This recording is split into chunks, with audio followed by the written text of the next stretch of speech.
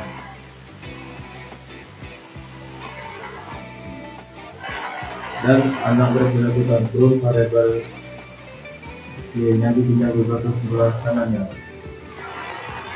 Kemudian klik option, klik continue. Karena kita memilih uji correlation coefficient person, jadi kita centang yang personnya. Kemudian klik OK.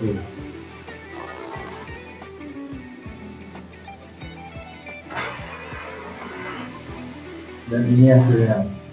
Kesimpulannya adalah tidak ada hubungan yang signifikan antara frekuensi menonton YouTube dan anak berperilaku tantrum dengan nilai signifikan 0,552 lebih besar dari 0,05. Artinya kekuatan hubungan sangat lemah dengan arah negatif. Persen correlate adalah negatif 0,191. Hipotesis statistik dapat kita tentukan dari soal tersebut, yaitu hipotesis 0. Tidak ada hubungan linear antara frekuensi anak menonton YouTube dan anak berperilaku tantrum. Hipotesis alternatif terdapat hubungan linear antara frekuensi anak menonton YouTube dan anak berperilaku tantrum. Terima kasih. Perkenalkan, nama saya Puput Dewi Indiani. Saya akan mengerjakan soal nomor 4. Pada soal ini saya menggunakan uji regresi linear sederhana karena uji ini merupakan metode yang tepat untuk menganalisis hubungan antara dua variabel, yang dimana pada soal ini terdapat dua variabel, yaitu variabel X dan variabel Y. Ada 3 alasan utama untuk menggunakan uji regresi linear sederhana dalam analisis ini. Yang pertama, jenis variabel yang digunakan yaitu variabel X dan variabel Y. Keduanya bersifat kuantitatif baik dalam skala interval maupun rasio. Kedua, tujuan dari penelitian ini adalah untuk mengetahui apakah terdapat hubungan antara variabel X dan variabel Y.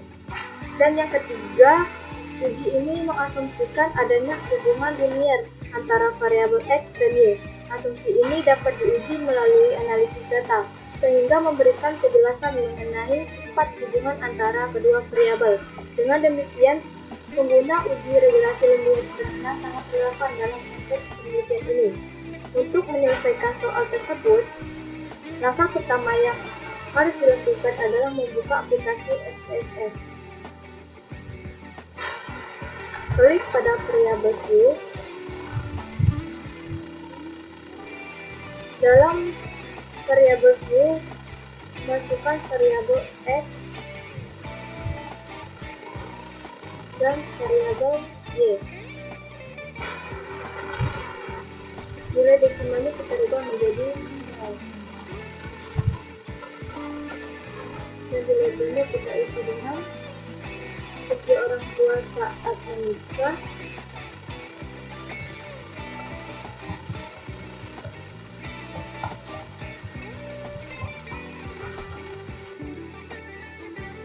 dan kejadian sepanjang pada berikut.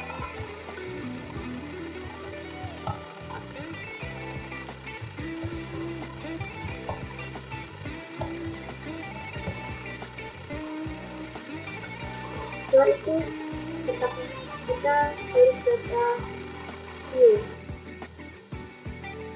dan masukkan data sesuai dengan yang tertera pada soal.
Untuk usia orang tua saat menikah, kita pindah ke kolom independen, dan kemudian angka pada balita kita pindah ke dependen.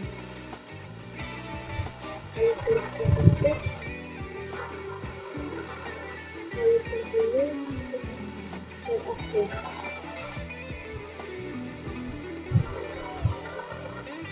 Setelah langkah-langkah tersebut dilakukan, hasil output akan muncul seperti ini.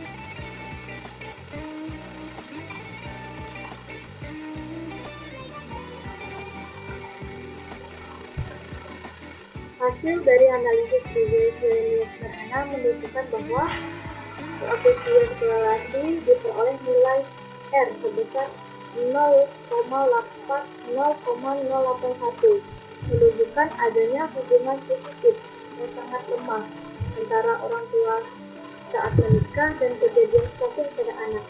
Nilai value sebesar 0,774 yang secara signifikan lebih besar dari 0,05 menunjukkan bahwa korelasi yang diamati kemungkinan besar terjadi secara kebetulan dan tidak signifikan secara statistik. Dengan demikian, tidak ada bukti kuat yang menunjukkan adanya hubungan antara usia orang tua saat menikah dan kejadian stunting pada anak. Dan yang kedua, kita lihat pada nilai koefisien diskriminasi. sebesar 0,007 menunjukkan bahwa hanya 0,7% kejadian stunting pada anak dapat dijelaskan oleh usia orang tua saat menikah. Sisa 99,3%-nya disebabkan oleh faktor lain yang tidak dimasukkan dalam analisis ini. Hal ini semakin memperkuat temuan bahwa hubungan antara kedua variabel tersebut sangat lemah dan tidak dibuktikan secara statistik. Maka dari itu, berdasarkan hasil uji regresi dan analisis korelasi ini dapat disimpulkan bahwa tidak terdapat bukti yang kuat untuk menyatakan adanya hubungan signifikan antara usia menikah dini dan kejadian stunting pada anak. Assalamualaikum warahmatullahi wabarakatuh. Saya Cynthia Rajeva dengan NIM 50122111086 kelas Sosiologi 22B. Di sini saya akan mengerjakan soal nomor 5 dengan berikut soalnya. Tentukan uji statistik yang tepat untuk menguji bagaimana hubungan antara penerapan disiplin variabel X1 dan metode penugasan variabel X2 secara bersama-sama dengan prestasi belajar mahasiswa variabel Y. Di sini kita akan masuk ke SPSS-nya. Kita buka variabel view, kita ketik pada name yaitu variabel X1, lalu X2, dan yang terakhir Y. Lalu di sini kita beri label pada X1 yaitu penerapan disiplin, dan label pada X2 yaitu metode penugasan, dan label Y prestasi belajar. Lalu kita ke data view. Pada data view kita akan ke Excel dulu untuk mengcopy data soal.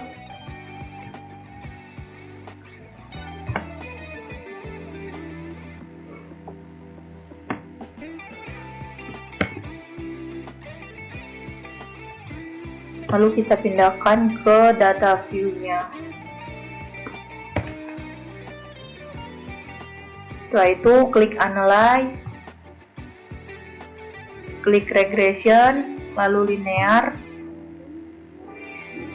Masukkan penerapan disiplin variabel X1 pada independen, metode penugasan juga independen, prestasi belajar Y yaitu dependent, lalu OK.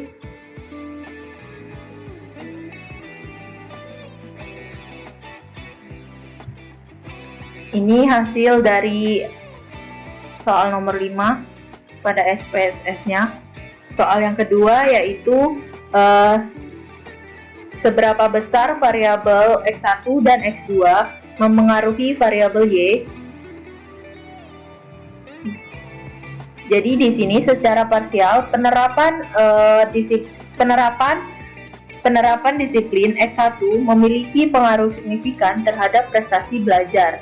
Signifikan sama dengan 0,001 kecil dari 0,05. Metode penugasan X2 tidak memiliki pengaruh signifikan terhadap prestasi belajar.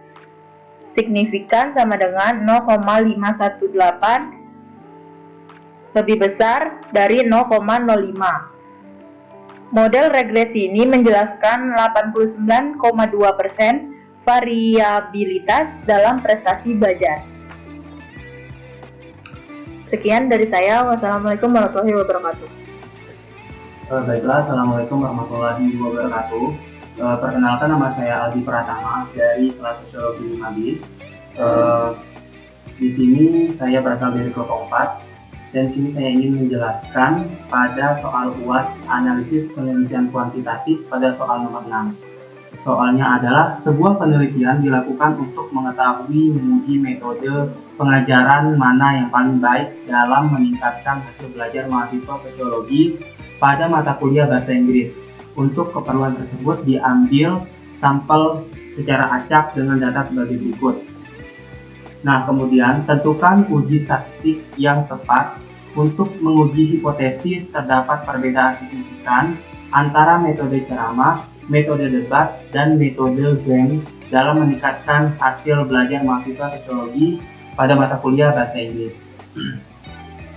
Pada soal ini terdapat hipotesis yaitu H0, terdapat perbedaan metode terhadap hasil belajar mahasiswa sosiologi pada mata kuliah bahasa Inggris. Sedangkan H1-nya tidak terdapat perbedaan metode pengajaran hasil belajar mahasiswa sosiologi pada mata kuliah bahasa Inggris. Nah, pada soal ini dia menggunakan uji statistik yaitu Friedman-Tuan-ANOVA.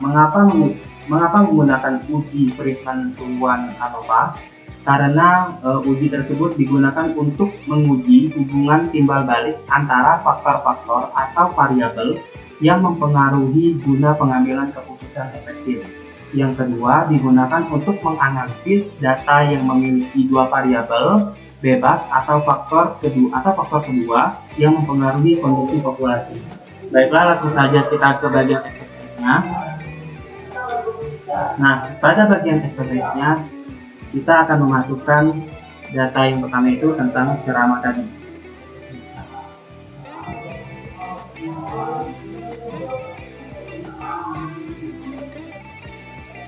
Ceramah, kemudian debat, kemudian game, kemudian kita ke label ceramah, kemudian debat, kemudian game. Selanjutnya kita ke algin, itu kita rubah menjadi center. Kita rubah lagi sama lagi center.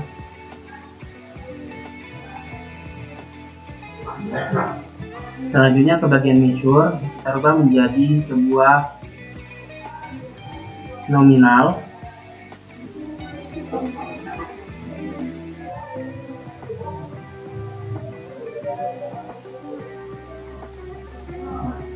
Selanjutnya langsung saja kita ke data view. Kita masukkan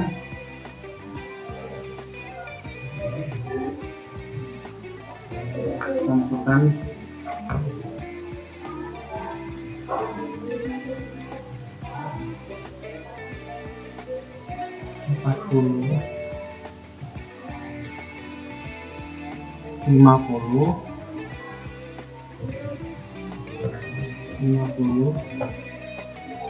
54, 60, 53, 58, 63. Selanjutnya ke debat, saya masukkan juga 60, 64, 70, 77, 64, 75, 65, 72.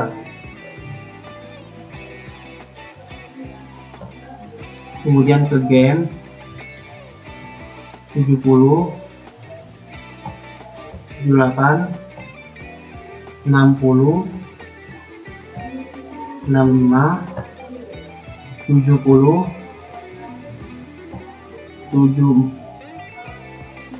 64, 77, dan terakhir 65. Nah, selanjutnya kita ke analyze. Di bagian analyze ini kita pilih non-parametric trace. Lalu kita ke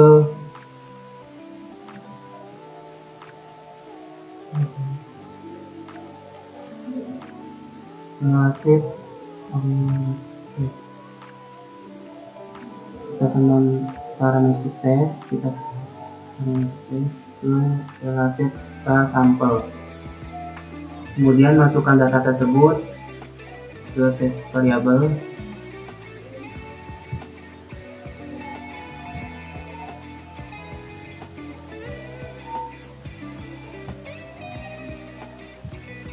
Selanjutnya treatment dan off. Nah, dan inilah hasilnya. Nah, diperoleh kesimpulan dari ini adalah, jadi kesimpulannya adalah nilai P value kurang dari 0,05 maka H0 diterima atau perbedaan antara kelompok adalah signifikan. Selanjutnya nilai P value lebih besar dari 0,05 maka H0 ditolak atau perbedaan antara kelompok adalah tidak signifikan. Selanjutnya dapat simpulkan juga bahwa nilai P value sebesar 0,002 maka H0 ditolak karena P value kurang dari 0,05 maka terdapat perbedaan dari metode pengajaran yaitu ceramah, debat, dan game signifikan. Terima kasih.